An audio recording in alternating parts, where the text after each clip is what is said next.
Start. सभापति महोदय, जो रिपोर्ट मद्य निषेध के संबंध में सदन के सामने प्रस्तुत हुई है, मैं उसके संबंध में अपने विचार रखने जा रहा हूँ। इस रिपोर्ट के 2 भाग हैं। इन दोनों भागों में बहुत सी बातों का वर्णन किया गया है। बहुत सारी विवेचना इस रिपोर्ट के अंदर है। मैं इसके विस्तार में जाना नहीं चाहता हूँ, लेकिन कुछ ठोस और विशेष बातें आपके सामने रखना चाहता हूँ। पहली बात तो यह है कि क्या नशाबंदी हमारे लिए आवश्यक है? क्या यह आवश्यक है कि हम मद्यपान न करें? इस पर ध्यान देने से आपको पता चलेगा कि जो भी काम हम अपने हाथ में लेते हैं, चाहे वह खेती का हो, व्यापार का हो या यांत्रिक युग और विज्ञान का हो, उसके लिए आवश्यक है कि आदमी का मस्तिष्क ठीक तरह से काम करे। अगर मस्तिष्क का संतुलन बिगड़ जाता है तो वह उसको ठीक तरह से कर नहीं सकता। और यह शराब एक ऐसी चीज़ है जो कि व्यक्ति के मस्तिष्क का संतुलन खो देती है।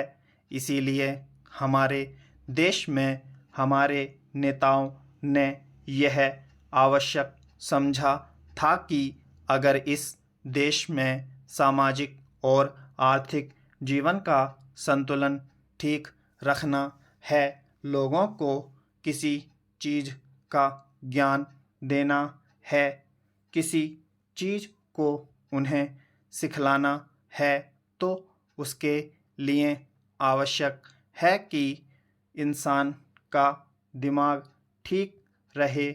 और इसीलिए नशाबंदी का होना बहुत ही आवश्यक है। इस बात का प्रचार स्वतंत्रता के पहले और बाद में भी किया गया। यदि हम धार्मिक ग्रंथों को देखें, हिंदू धर्म के वेद तथा शास्त्रों को देखें, ईसाइयों का बाइबिल को देखें या मुसलमानों की पवित्र कुरान को देखें, तो किसी ग्रंथ में भी इस प्रकार की विचारधारा नहीं है कि आदमी शराब पिए। हर स्थान पर इसका खंडन किया गया है।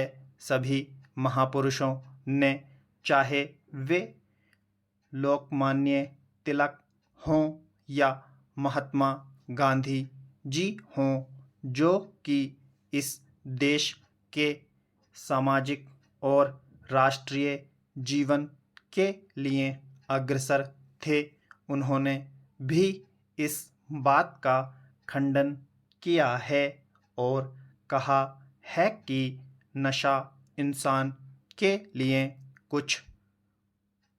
कोई अच्छी चीज़ नहीं है और इसलिए उसका उपयोग नहीं करना चाहिए।